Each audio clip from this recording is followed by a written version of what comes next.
when we're young. Our brains aren't fully formed until we're in our 20s. So those things you got programmed with in your early life are what holds you back in your adult life. Your beliefs about money, your issues with money, your issues with your health, your issues with your relationship, all stem from there. And so how do we get rid of this? Do you feel stuck sometimes? Like, even though you work hard, put effort into the right things, you just feel like there's this weight that you carry around. Or perhaps things just feel a bit harder, a bit more challenging than they should feel. And it doesn't feel like it's the outside world. It feels like maybe you've got like the emergency brake on just a little bit, and it kind of holds you back. Or maybe you just like to flow a bit better in life. What would that be like if you could have that sense of effortlessness and just flow more in life with your family, with your work, with yourself? That's going to be the topic of conversation today. So what is up, my friend? Welcome back to the Legendary Life Podcast. I'm your host, Ted Rice, health expert and coach to entrepreneurs, executives, and other high-performing professionals. Now, what we usually do is we break down science-based information on health, on preventing disease, on losing fat, on living a legendary life. But on Fridays, we get a bit deeper. We talk about the conversations that aren't really being had in the more technical and tactical episodes of this podcast and others. Try to get deeper. And we don't try, we succeed. So let's talk about this. And what I'm gonna do is, I'll tell you like this. You may have heard my story about some of the loss I've been through with my brother, with my mother, with my sister, with my father, stepmother. I've lost everybody in my life, right? And you probably think, oh yeah, that must be so hard to deal with. And for sure it's challenging. But I've been working on this. I've been working on myself for a long time. I've tried all different types of therapies. I've drank ayahuasca in Costa Rica. I've worked with psychotherapists. I've done so many things, self-development, so many things. And today I just had a breathwork session, and I want to share what came up for me. So as I've shared with you in previous Real Talk Fridays, what I'm focused on in my life right now is connections with others. I'm 44, I'm single. My wife and I got divorced, ex-wife and I got divorced 2019, at the end of 2019. And, my whole dating life was put on hold because I got 2020'd like everyone else. That's like a new verb, or is that a verb? I got 2020'd. Anyway, you know what I'm talking about. We all got 2020'd. And what came up for me right now, I'm in Florianopolis, Brazil. It's a beautiful place. Really enjoying being around Brazilians in general, but here in Floripa, it's just Brazil is known for being kind of a dangerous country, kind of a challenging country to visit because of the crime, because of the language as well. Portuguese is not Spanish. Let me just say that. It's quite a bit more difficult.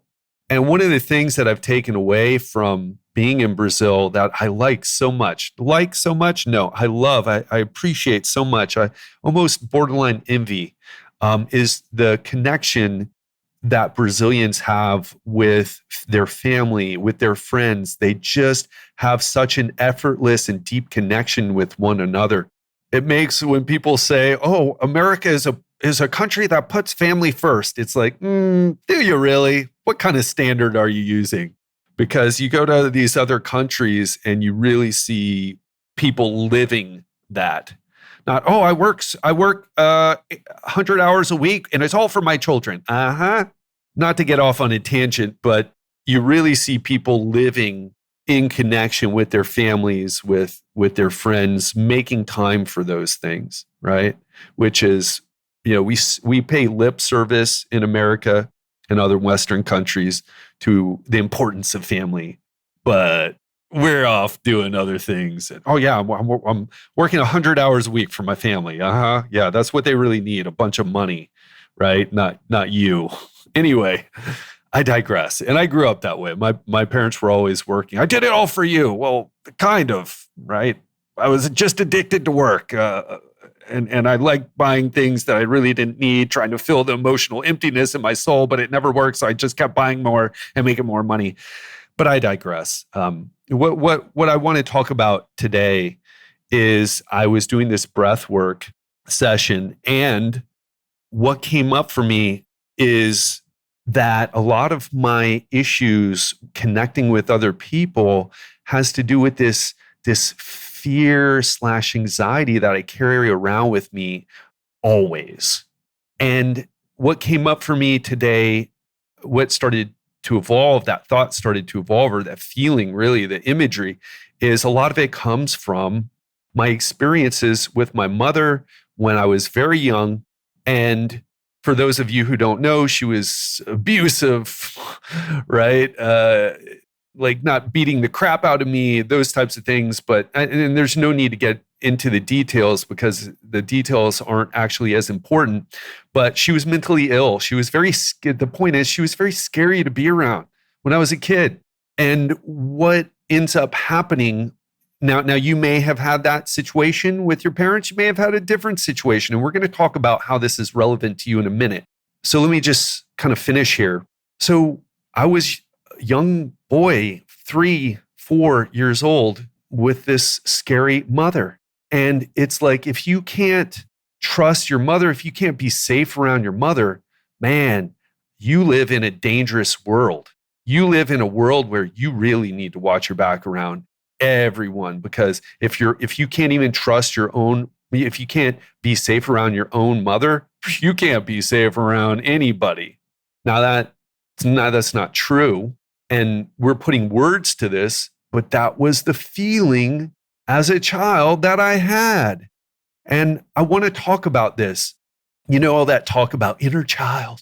You have to heal your inner child. It sounds like a bunch of bullshit, doesn't it? It's like, oh my gosh, like put down the patchouli and take off the flowing clothes and the man bun if you're a guy, right? These ultra spiritual people. But the truth is that there is truth to this idea of the inner child. But that's we'll talk about what that is. Where I'm going with this is that as children, we go through things. We're all victims because we're little people in an adult world. Be careful crossing the street. You might get hit by a car. Don't ever run into the street. Don't ever do this. Don't ever do that. You can hurt yourself, right? And we just, as children, just kind of want to do what we want to do. We're just innocent, and maybe innocent's not the right word, but just like naive about the world, because there's some pretty mischievous children out there, right? I know I was one. But just naive about the world and some of the dangers. And so we get trained by our parents. If you're a parent, you know that. What happens, though, is that some of our parents aren't so great. Like in my case, they can be abusive, they can be neglectful. So if they're abusive, you end up having this like, oh man, world's really dangerous, right? Your own parents can't even be trusted. And when I say abusive, I mean either whether that's physically or emotionally, where they're screaming in your face or whether they're actually laying hands on you. But now that's probably pretty obvious, isn't it? Right? That's going to mess you up. Your parents were doing stuff like that. But here's what I want you to understand too, in case you don't resonate. You're like, yeah, Ted, yeah, I feel sorry for people who have been abused as children, but yeah, it's not really my situation. Didn't go through that. So I don't see how this is relevant to me. Well, I'm about to make it relevant to you. Here's the thing. I want you to think about this. Our parents, not through what they say, but through their actions, they program us for the world. They tell us, hey, this is how you got to look at the world. This is how you got to go through the world. So even if your parents weren't abusive or neglectful, let's say they were super loving, but they struggled with their own emotional stuff, you pick that up. So even though you're like, no, my parents were awesome. They didn't abuse me emotionally, physically, or any way. They were awesome. They worked hard. But if you saw them struggle, if you saw them mistreated, if you saw them traumatized, or if they were traumatized before, you pick that up and you carry that around with you. And we're going to talk about why in a second, why this isn't hokey nonsense, woo-woo. Listen, you have to break the hidden cycle of generational bad energy, right? We're going to talk about that in a second in case you're skeptical. And I'll even refer you to a book, a brilliant, brilliant book. But to go back to this idea, right? We pick things up from our parents and also from other people, but most of our early life experiences, at least if we're fortunate enough to have parents, were from them. Now, here's the thing. When you go through things as a child, it's very different than being an adult. Your brain, your nervous system isn't quite developed. In fact, your brain isn't fully fused, fully formed until you're in your 20s. So bring it back to the story, my story. A lot of people will say, oh man, you've been through so much, your brother, your sister, all this other stuff. And it's like, yeah, those things sucked. Don't get me wrong. Okay. Those things really sucked. Oh man, what happened to my brother? Don't even want to get into it, but it sucked. But the thing that I really was affected by, this is what I've learned from doing therapy, from doing breath work, from drinking ayahuasca in the jungles of Costa Rica. The same thing keeps coming up over and over again. It's these early childhood experiences. And not only does it make sense logically, it makes sense in terms of what we know about science, and there's even research to show it. Again, our nervous system is forming when we're young. Our brains aren't fully formed until we're in our 20s. So those things you got programmed with in your early life are what holds you back in your adult life. Your beliefs about money, your issues with money, your issues with your health, your issues with your relationship, all stem from there. And so how do we get rid of this? Well, we'll talk about that in a second. But first, I want to talk to you a little bit more about a book that I said was a game changer. It's called The Body Keeps the Score. And it's written by, I believe he's Dutch, a Dutch psychiatrist, Besser van der Kolk. This is a must-read book, folks. It's a bit of a tough one. I'm not going to lie, tough one to go through. And I don't mean the information is very scientific. I mean, it is, but it's just some of the stories are really tough to talk about, to listen to. You're like, whoa. I mean, you think I've had a rough life. I'm very grateful for the experiences that I've had and that they're not worse. And some of the experiences that other people have had. I'll choose my own burden over some of what other people have been through. And it talks about he shares some of the stories of the patients he's worked with. Very interesting about this book too. So he talks about the nervous system. This is all about the nervous system, folks.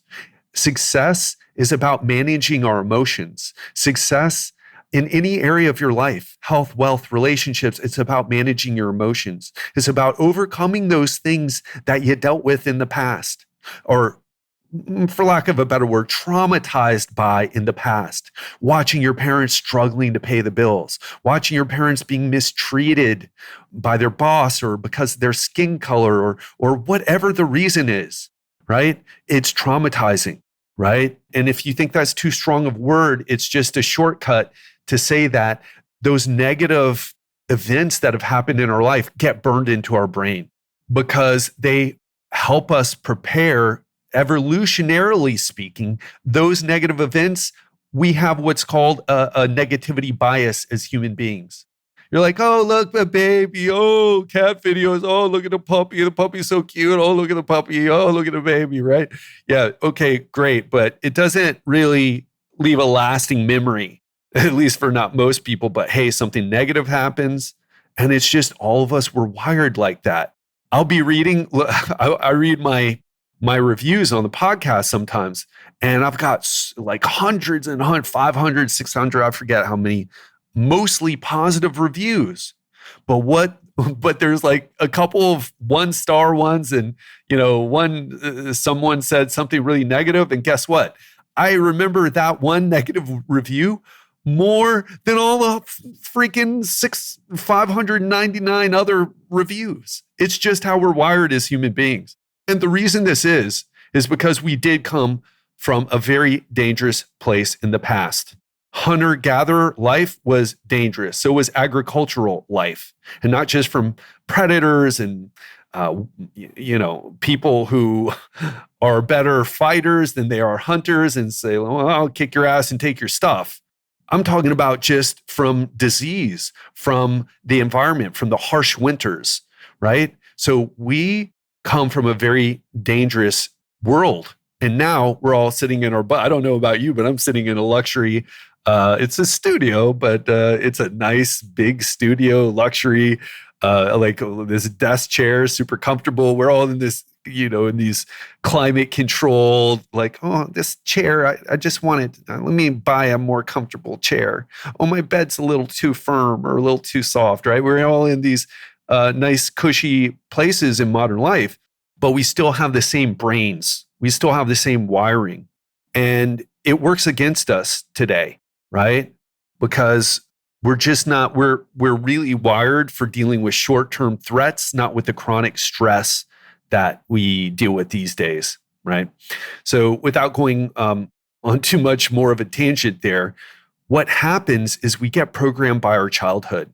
Before we have the rational framework that we have as adults, those things mess us up because those memories get stored with the same level of perception as the child that we were, right? Me dealing with my scary, mentally ill mother at 4 years old. That, now I say, well, she was mentally ill. Well, she was, right? I have all these stories about it that these rationalizations about it, and they're true. But still, I still carry around that kid that was super scared. Now, how do we get past this? How do we get unstuck from those things in our past? And again, I want you to think about your childhood, those things that happened to you. What are the things that stand out to you? What are those memories that just come back to you in a snap, right? What is something like you can't even remember what you ate 3 days ago for dinner, but this thing that happened to you when you're 4 or 6 or 8 or whatever, 10, 12, what is that thing for you that comes up so easily, right? What are those things? Maybe it was more than one thing. And now let's talk about this. How do you get rid of that stuff? Because those are the things that are holding you back from the life you want to live. Or even if you don't feel held back, if you want more, if you want that next level, because there is always a next level, right? Growth, there's no one so enlightened that they don't need to work on themselves, right? So you're not Jesus, you're not Buddha, okay? So we all need to work on ourselves. So how do we do that? And I want to talk to you about these two ways and then also reference this book, The Body Keeps the Score. So one of the ways that has become very popular is talk therapy. And there's a lot of good things with talk therapy. I don't want to talk bad about it. There's also medication, right? You can take medication that can cause a shift in your mood. And then there's what some people are calling, what cognitive psychologists might call the bottom-up approach. So this is healing, or I hesitate to use the word healing, but I'm just going to go with it. Healing from the body first, right? Working with the body, healing through working with the body. Instead of maybe talk therapy is that top-down approach. Hey, let's talk about your childhood. Let's talk about what happened. Let's talk about these things. Whereas today I did a breathwork session, and Sabine, who I can't wait to get on the podcast, she is so amazing. We did a bottom-up approach. Did we talk about things? Oh, we shot the shit a little bit at the beginning, but what the session was about was, hey, you're gonna breathe in this particular way. and she's going to take me through the session with music. She guides the session. And then whatever comes up for you is what comes up for you, right? Because the problem with the top-down approach, using our rational mind to deal with things, it can lead us into false narratives. It can, for example, one of the things I learned about myself is like, yeah, it sucked that your brother was kidnapped and murdered. It sucks that your sister committed suicide. Those things suck. Not good, but they happened. And that's why, well, of course you're struggling because those things happen. That's the story. My life is hard. It's hard to have relationships. It's hard to, have financial success. It's hard to be healthy because those things that happen. So makes sense, right? Rational. But what I've ended up learning is like, those are stories, definitely things that I need to work through, things that I needed to work through. Maybe some work still needs to be done. But the real root of your problem, Ted, this is what I've learned, is those early childhood experiences with your mother, right? Those early childhood experiences. That's what gets lodged into your nervous system, specifically into your hippocampus, part of your brain concerned with learning and memory, of course, and also which ends up affecting your amygdala, which is the threat, the alarm system of your brain. And what happens to people is these events that we go through, these traumatic events. Again, if you're not resonating with my story, it's not about my story. I'm telling you my story as an example, but this is about you and what you've been through, about those events that you can remember easily, right? Those things that come up for you when someone asks you, hey, well, what bad happened in your childhood? Like, did your parents do anything? Or maybe you saw your parents struggle with something. What's a moment? What's a memory that you have about that? Or a negative memory that you have as a child? Like the answer to that question, that's the thing. You can recall it. Don't have any idea what you ate for breakfast a week ago, but you can recall these memories from your childhood. And hopefully you can recall the good times too, of course. But have you ever noticed, again, back to that negativity bias, that these negative experiences that we go through, they're just so much easier to recall.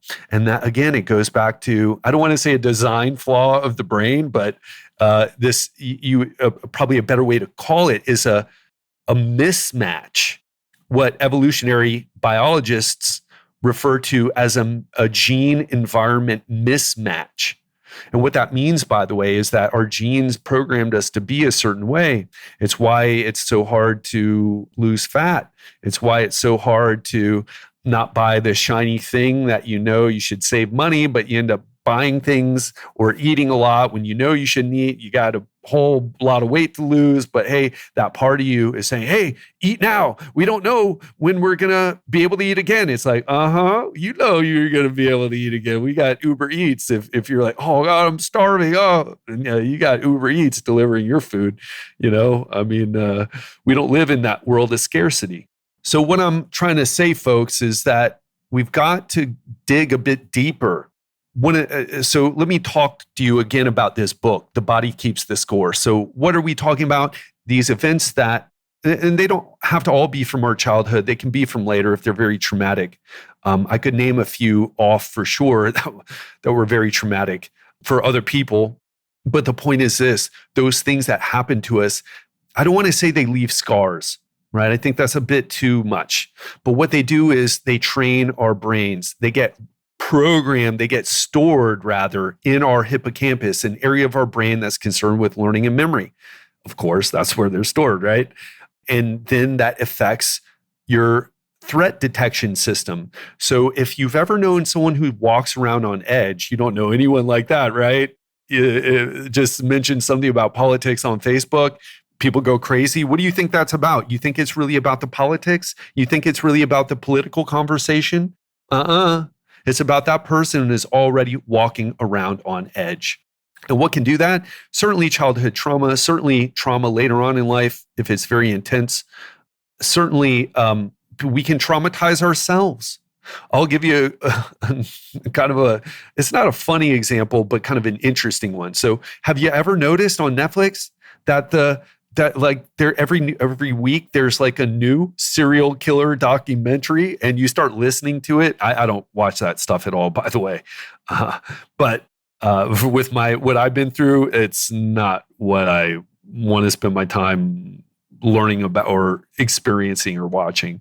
But very interesting, because I was like, who's watching this stuff? Who is listening to these podcasts about murderers? Like, what's wrong with people? And it turns out, number one, it's mostly women, by the way. Very interesting.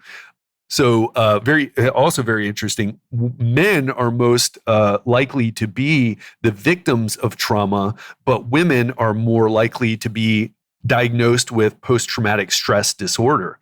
So very interesting a very interesting juxtaposition there. And listening to this stuff, I was like, this cannot be good for you, right? I mean, a little bit okay, but people who are just binging these serial killer podcasts and watching this stuff about serial killers, that cannot be good for you. And I started to look into the research, and for sure, guess what? You're making yourself on edge. Think about how you can remember, if you happen to be one of these people who listens or know someone who's really addicted to this stuff. Think about how you can remember this story. Think about how it's burned in your brain. Again, you don't know what you had for breakfast yesterday, but you remember all the details of what that serial killer, what their name was, what they did, what their life was like, all the terrible things they did, right? You can recall it. Right? Burned into your brain. Guess what? That makes you a little bit more on edge. Makes your amygdala, that threat detection system, a little bit more on edge. It makes you a little bit more wary of people. Oh my gosh, he could be a serial killer. Oh, I don't know about this guy. I mean, he's got a smile on his face, but a lot of those serial killers, they're likable people. Maybe, you start thinking everybody's a serial killer. Kind of an interesting story. When I was in Bangkok at the end of 2019, Bangkok, Thailand, I was renting a place from a Chinese-owned company, and the girl who let me into the apartment and was there to handle if I had any problems, she was a 24-year-old Chinese woman from Shenzhen, I believe Shenzhen, which is near Hong Kong, by the way, if you're interested. But I had this. What's interesting about Chinese people is they don't have Facebook. They don't get the only news or any information, any entertainment. It all goes through the Communist Party. It's all pre-approved. You can't just watch or read or listen to whatever you want. So she's in Thailand, which does not have that strict laws, and she's been there for 2 years. And she came to me one day because I developed a bit of a friendship. She was a hard person to be friends with. That's a story for another time. But I like learning from people about learning from people from different cultures. And she's like, Ted, I just saw this story about a Chinese woman who was killed, and she was in Chicago. And it's like they're just killing Chinese people and Chinese women. And she started getting scared. She read about this one murder, and the victim was a Chinese woman, and then it made her very fearful. And one of the things that sucks is you and I, we're like, okay, yeah, we've seen enough of bad news, right? Where we kind of get the game, right? But she hasn't seen that much, and she's starting to get exposed to more and more and more of this stuff. And in China, they don't have it. I don't know what they have, but they don't have that. And so it's starting to program her mind. Right. So even if you didn't have trauma as a child, or you never been through anything so bad, if you're, watching very traumatic things, you can kind of give yourself, and again, this isn't just me talking here, there's research showing this. You can kind of give yourself a little PTSD, a little post-traumatic stress, right? And especially if you're indulging in it a lot. So these are the things that start to hold us back. And so we walk around a bit on edge, a bit, and that fear, that anxiety, that whatever you want to label it, those negative emotions, they stop us from showing up in the world the way that we want. They stop those feelings, those memories, the way we've trained ourselves through watching serial killer documentaries. It ends up training you to be more fearful, to be more scared, to go through the world more scared of whatever it is. And so how do you get rid of it? Well, in the book, The Body Keeps the Score, he talks about that. So we talked about talk therapy and how it's a top-down approach. We talked about medication, which is basically that's a different thing altogether. You're popping a pill and it's changing your brain chemistry. And we talked about the bottom-up approach, which is, becoming the thing now. So many things, it's more in line with how we learn as people. We have experiences, and those experiences change us. Sure, talking about the experience can help, but having experiences, having these corrective emotional experiences, if that's the right term, I don't know. Perhaps you're a psychologist and can tell me, but having these experiences emotionally that allow us to release some of that stuff or to become aware of it, that is how we get to the next level. And that's what Besser Vander Kolk talks about in the book, The Body Keeps the Score. And he also talks about how exercise is more effective than popping antidepressants. And he talks about how yoga is more effective than popping antidepressants. Very interesting, by the way. Check this out. What we used to think about antidepressants is like, oh, well, it's a serotonergic, a selective serotonin reuptake inhibitor, which is a fancy, sciencey way of saying, well, it helps your brain have more serotonin, a neurotransmitter known to be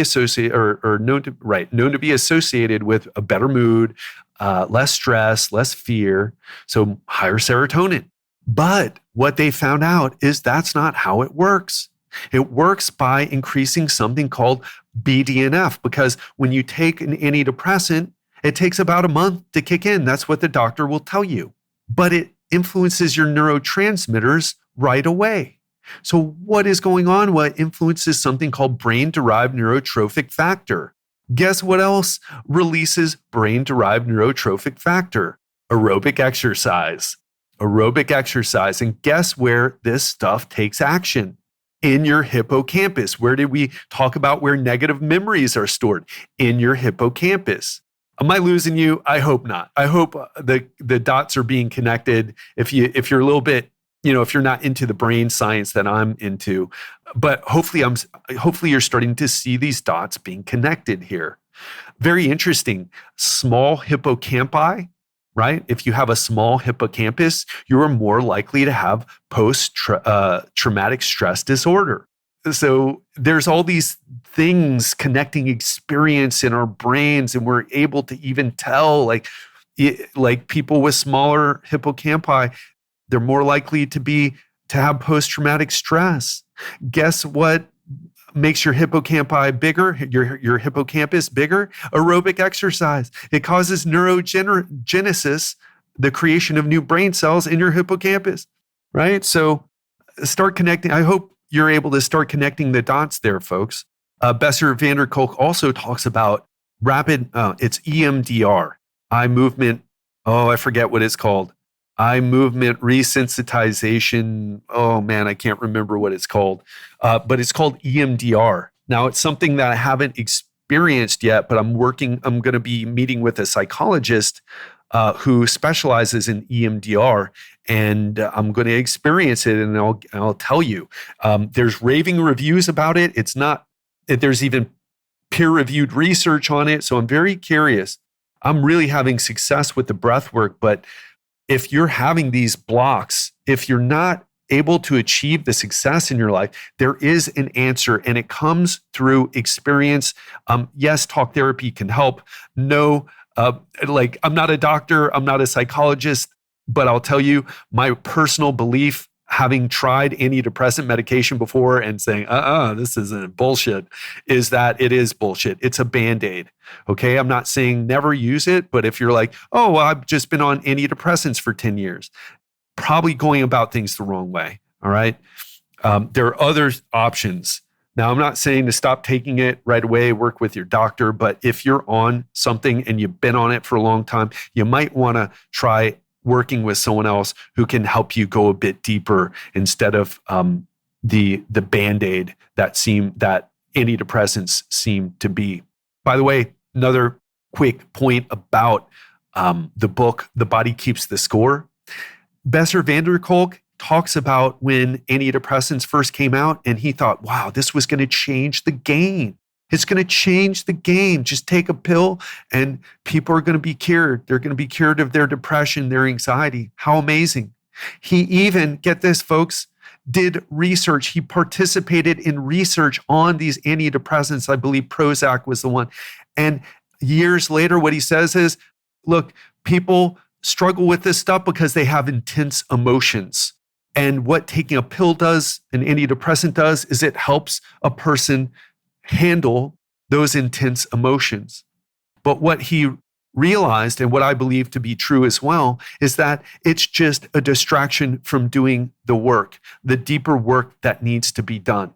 So I'm going to end things here, folks, because I could keep talking about this. I'm so passionate about it.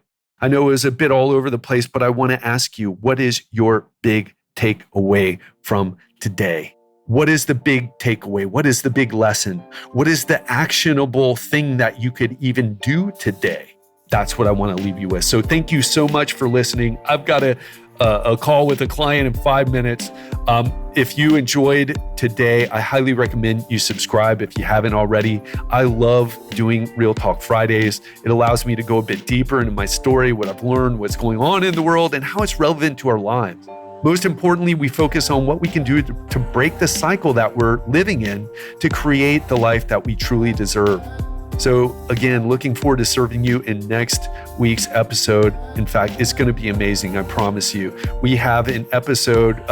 So if today was a bit deep, we're going to be talking about a much more superficial thing. We're going to be talking about concurrent training, the right way to combine cardio and strength training with yours truly. There's not going to be any talk about inner children. So don't worry. We're going to stay, because both are important.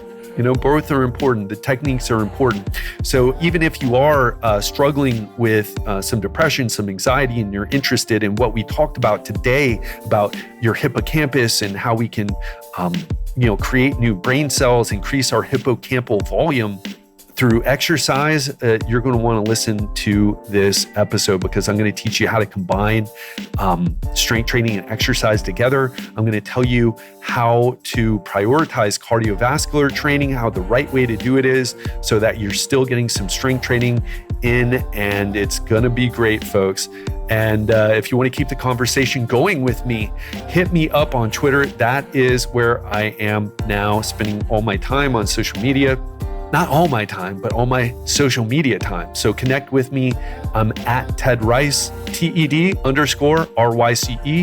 So follow me there, hit me up, send me a message, do a mention, let me know what you thought of the episode. And thank you so much for all your support. I appreciate you. And always, let's take action and live our best lives. You only live once. Love you. Have an amazing weekend, and speak to you on Monday. Thank you so much for checking out this episode of the Legendary Life Podcast. If you haven't done so already, please take a minute and leave us a quick rating and review of the show on Apple Podcasts by clicking on the subscribe button on your left. Then write a sentence or two saying what you love about our podcast. Please be honest. Tell us what you think, what you'd like to hear, what we can change to make it better. It will support the show and help us to keep delivering life-changing information for you every week.